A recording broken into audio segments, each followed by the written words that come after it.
प्यारे बच्चों, good morning. मैं आबदा खातून from Kidwai memorial girls inter college. याद आया आपको? मैं आपको आज 8C और B के बच्चों से मुखातिब हूँ। प्यारे बच्चों, आज आपका कौन सा लेसन चलेगा? आज आपका लेसन है, इस पिछला लेसन पहले बताएं आप कि पिछला लेसन आपने क्या पढ़ा था। कुछ याद है? नहीं याद है? द राइट चॉइस हम याद दिला दे देते। राइट चॉइस आपको पिछला लेसन पढ़ाया था हमने। अब आज हम आपको पढ़ाने जा रहे हैं। आज का लेसन बहुत इंटरेस्टिंग है। A visit to Cambridge. A visit to Cambridge. कहते हैं ना बच्चों कि कुछ किताबें जो होती हैं बड़ी टेस्टी होती हैं। जैसे मैं जब छोटे BA में थी तो मैंने एक लेसन पढ़ा था। वो मेरा राइटर जो था फ्रांसिस बेकन लिखते हैं एक जगह कि some books are to be tasted, other to be swallowed, some to be chewed and digested. कुछ किताबें ऐसी होती हैं जो सिर्फ पढ़ी जाती हैं, कुछ निगल ली जाती हैं, उन्हें खा जाया जाता है। कुछ किताबें ऐसी होती हैं जिन्हें चीव्ड एंड डाइजेस्टेड, चबा के पढ़ा जाता है। तो आज जो मैं lesson today I will tell you, जो लेसन मैं आपको आज पढ़ाने जा रही हूँ वो इसी टाइप का लेसन है। आप उसे चबा के पढ़ेंगे। तो चलिए, आ विजिट टू कैम्ब्रिज। ये छोटी सी स्टोरी है बच्चों। इस स्टोरी में दो महान व्यक्ति हैं। दोनों महान व्यक्ति में एक व्यक्ति जो है,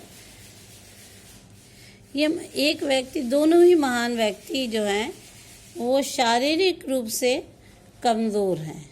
दोनों ही महान है, लेकिन दोनों शारीरिक, ये बात थोड़ा आपको अजीब सी लग रही होगी ना कि दो महान आदमी और दोनों कमज़ोर हैं। एक खगोल शास्त्री स्टीफन, उनका नाम है स्टीफन हॉकिंग्स। क्या नाम है? Stephen Hawkings. और वो प्रसिद्ध लेखक भी हैं और पत्रकार भी हैं। दूसरे आपके जो हैं फिरदौस कांगा। ये प्रसिद्ध लेखक और क्या है, पत्रकार हैं। पहले वाले क्या थे? वो खगोल शास्त्री थे। तो दो लोग कौन मिले आपको?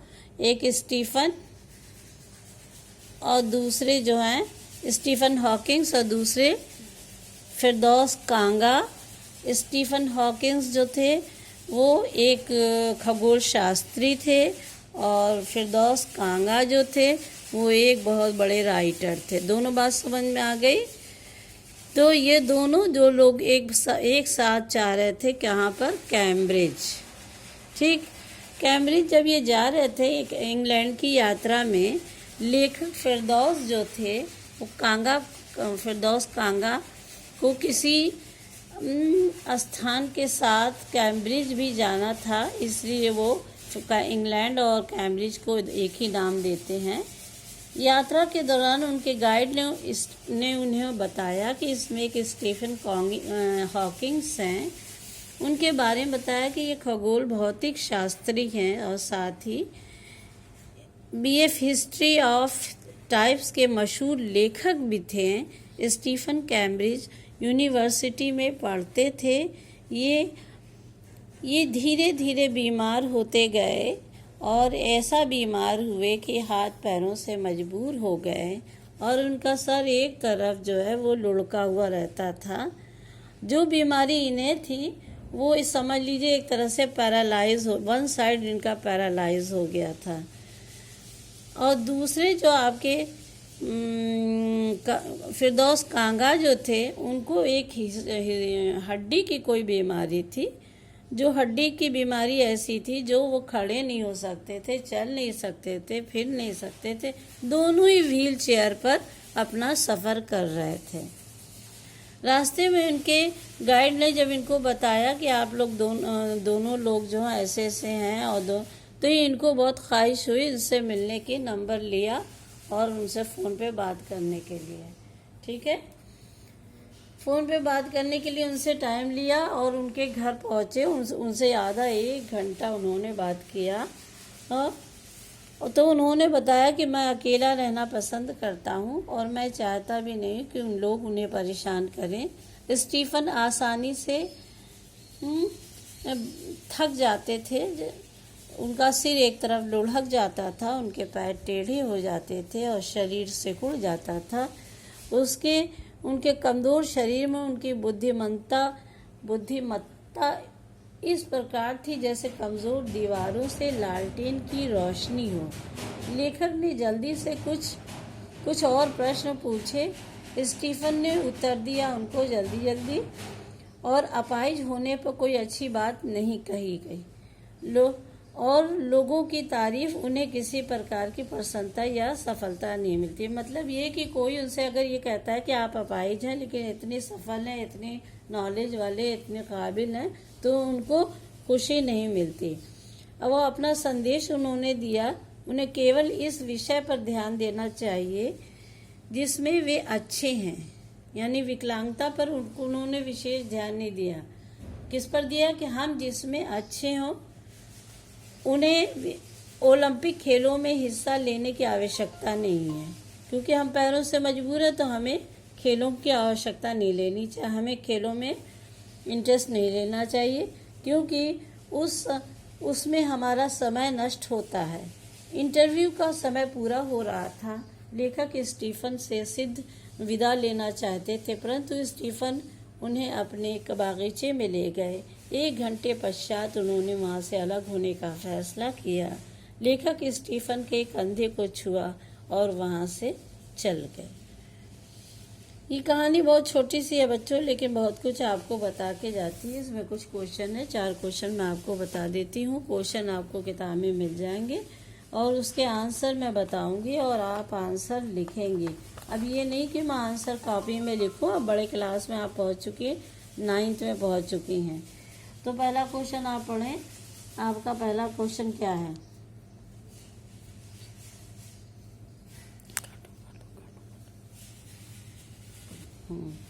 हाँ, तो क्वेश्चन आपने पढ़ा। लेसन बहुत छोटा सा, उसको कई बार रीडिंग लगाइएगा तभी आपको समझ में आएगा। उसके अल्फाज भी जो उसमें वर्ड्स हैं वो बहुत हार्ड हैं, उनको स्पेलिंग याद कर लीजिएगा। उनकी मीनिंग आप डिक्शनरी से देखिएगा। 8th क्लास में आ गई, आपको डिक्शनरी देखना आना चाहिए। दूसरी बात ये कि सबसे पहला क्वेश्चन आपने पढ़ लिया होगा। पहला क्वेश्चन है what name the book written by the Stephen Hawkings. Hawkings की किताब का नाम, नेम द बुक, उस किताब का नाम बताइए जो स्टीफन हॉकिंग्स ने लिखा। तो उसका आंसर आप लिखेंगे Stephen Hawkings has written the famous book a brief history of time. एक बार मैं फिर और बोल दूं, आप नोट कीजिएगा। किताब में इसका आंसर है, आप ढूंढ लीजिएगा, लेकिन मैं फिर से बोल देती हूँ। Stephen Hawkings has written the famous book a brief history of time. Okay, एक बार और बोल दूं। यह आसान क्वेश्चन है, कोई बात नहीं, आप लिख लेंगे। दूसरा क्वेश्चन है what makes the different abled people stronger according to the author. दूसरे क्वेश्चन का आंसर है अकॉर्डिंग टू द ऑथर,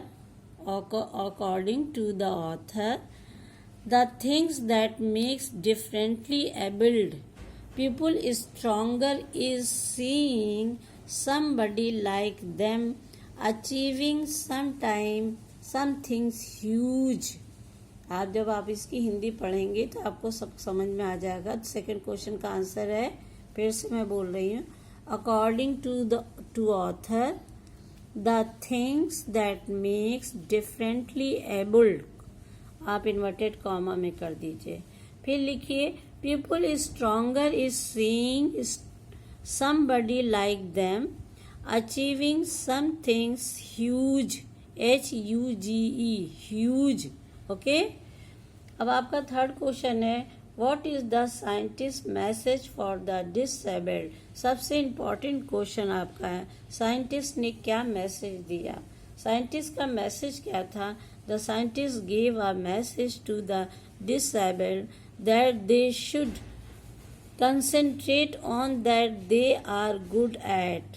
अपने दिमाग को उधर कंसंट्रेट कीजिए जिधर आप अच्छे हैं, सही हैं। ये नहीं कि आपका पैर टूट गया तो आपका पूरा दिमाग हर वक्त है कि पैर पैर को ही कंसंट्रेट कर रहे हैं, नहीं, आपका दिमाग बिल्कुल करेक्ट है, आप उसकी तरफ कंसंट्रेट कीजिए। ओके बच्चों, ये आपके क्वेश्चन हो गए। और भी क्वेश्चन है? नहीं ना, इतने ही क्वेश्चन है। अब वर्ड मीनिंग आप इसकी याद कर लीजिएगा। इसकी पहली एक्सरसाइज मैं आपको समझा रही हूँ। हर चीज़ अब हम लोग लिखेंगे नहीं, 4 क्वेश्चन लिख के दे दिया। अब 5वें लेसन से आप खुद एक्टिव होइए, स्पीड तेज कीजिए। आपका पहली एक्सरसाइज नंबर 1 है कि choose the words from the box which can be substituted for the given sentences. Deaf, literate, blind, dumb, lame, ये आपको ऑप्शन दिए गए हैं। One who can not see, कौन है जो देख नहीं सकता, उसे क्या कहते हैं, ये आपको पता होना चाहिए। वो उसे अंधा कहते हैं, अंधा, अंधे की English blind. One who can not here, कौन सुन नहीं सकता है, कौन नहीं सुन सकता है, उसको बोलते हैं डेफ। थर्ड है one who can not speak, कौन बोल नहीं सकता, गूंगा कहलाता, उसको बोलते हैं डम। चौथा है one who can not walk, जो चल नहीं सकता उसे आप कहते हैं लंगड़ा, उसकी इंग्लिश है लेम। और 5वां है one who can not read और राइट, जो लिख नहीं सकता, पढ़ नहीं सकता, उसको क्या कहते हैं, इलिटरेट, जाहिल बोलते हैं। क्या बोलते हैं?